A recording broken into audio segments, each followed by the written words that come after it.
دوستوں کو سب گیارڈنو Bruno science کا پہلا شہید ہمارا موضوع ہے.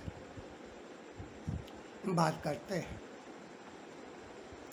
گیارڈنو برونو اٹالین تھا. اٹلی میں پیدا ہوا 1548. روم کرسچینٹی کا مرکز تھا. برونو سائنسدان تھا. برونو ایک غریب خاندان میں پیدا ہوا تھا. اس کا والد فوجی تھا اور ایک جنگ میں مارا گیا. برونو بڑا قابل آدمی تھا، ذہین آدمی تھا،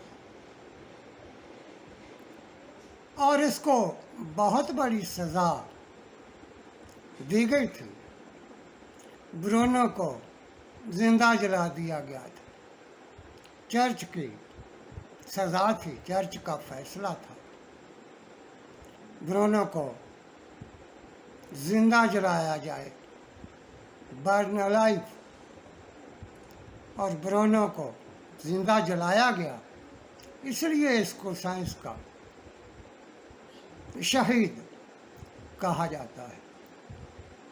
برونو نے اعلیٰ تعلیم حاصل کی. کلاسیکی علوم میں مختلف اداروں سے. برونو نے کاسمالوجی، اسٹرانومی، میتھمیٹکس، تھیالوجی، فلسفی میں اعلیٰ تعلیم حاصل کی. برونو نے اپنی تحقیق کے مطابق جو نظریہ پیش کیا وہ ہیلیو سینٹرزم تھا. برونو کوپرنیکین تھا اور اس نے جیو سینٹرزم کی نفی کی. یہ تحقیق تھی، فلسفی تھی. برونو کوپرنیکین سائنسدان تھا. برونو نے کائنات کو انفینٹ قرار دیا. اس نے کہا کائنات لامحدود ہے. برونو نے کہا یہ جو دور دراز ستارے نظر آتے ہیں یہ سورج ہیں، جس طرح ہمارا سورج ہے. یہ ستارے بھی کائنات میں سورج ہیں، اور اسی طرح ان ستاروں کے گرد میں پلانٹس گھومتے ہیں. جس طرح سورج کے گرد پلانٹس گردش کرتے ہیں، اسی طرح ہر ستارہ ایک سورج ہے اور اس کے گرد پلانٹس ہیں. اور برونو نے کہا کہ کائنات لامحدود ہے، انفینٹ ہے. اس لیے ممکن ہے کہ کائنات میں کسی دور دراز ستارے پر زندگی موجود ہو سکتی ہے، جس طرح کہ ہماری زمین پر زندگی موجود ہے. آج ہم دیکھتے ہیں کہ سائنسداں سپیس میں زندگی تلاش کر رہے ہیں. برونو نے ملٹی ورلڈ کا نظریہ پیش کیا. اس نے کہا زندگی صرف زمین پر نہیں ہے، یہ کائنات ملٹی ورلڈ ہے اور زندگی دوسرے سیاروں پر ہو سکتی ہے.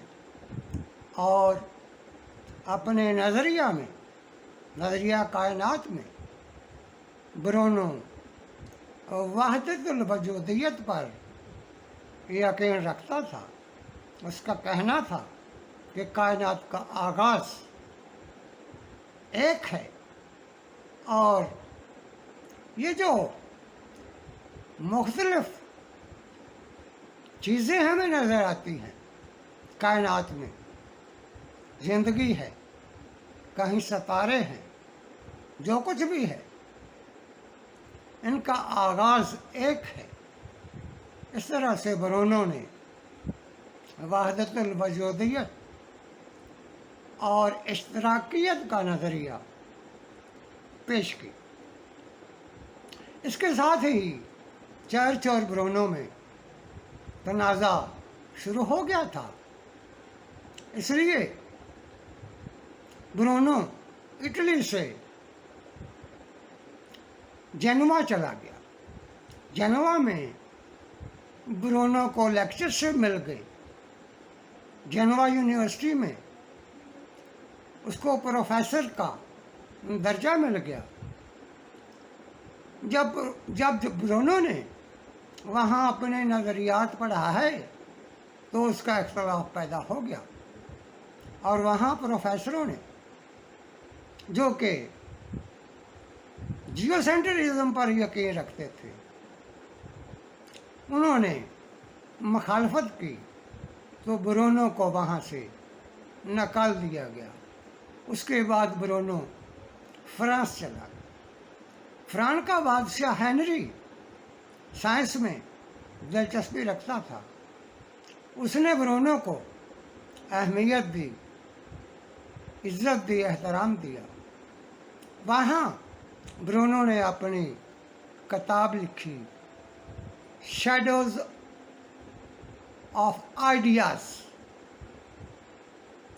کہ سائنس میں، فلسفی میں خیالات ذہن میں کیسے پیدا ہوتے ہیں اور پھر ان کی تصدیق کے لیے سائنس تجربات کرتی ہے۔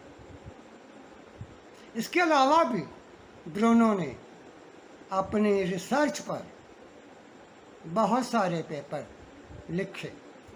بالآخر برونو کو فرانس سے نکلنا پڑا تو وہ انگلینڈ آ گیا۔ انگلینڈ میں برونو نے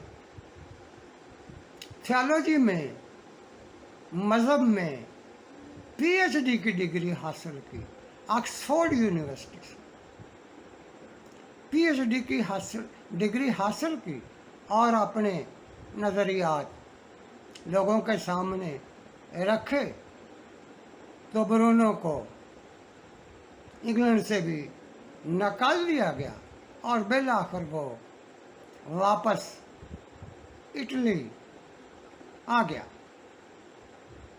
اٹلی میں برونو کو گرفتار کر لیا گیا، اس کے نظریات کو کفر قرار دے کر چرچ نے حکم دیا تو برونو کو اریسٹ کر لیا گیا اور برونو کو مجرم قرار دیا گیا۔ برونو پر الزامات لگائے گئے کہ وہ مذہب مخالف تھا، اور اس نے جو اعتراضات اٹھائے تھے وہ بائبل کے مخالف تھے۔ اس پر الزام یہ بھی تھا کہ وہ مریم بی بی کو ورجن ماں نہیں مانتا تھا، اور کائنات کے سسٹم کو ڈیوائن سسٹم نہیں سمجھتا تھا۔ ان الزامات کی بنیاد کے اوپر روم میں حکومت نے برونو کے خلاف مقدمہ چلایا 1593 میں برونو کا ٹرائل شروع ہوا، اور برونو کے خلاف فرد جرم عائد ہوئی۔ برونو نے اپنی سائنسی تحقیق پیش کی، اور اس نے کہا کہ وہ اپنی تحقیق کو ثابت کر سکتا تھا، مگر 7 سال ٹرائل ہوا، اور 1600 عیسوی میں چرچ نے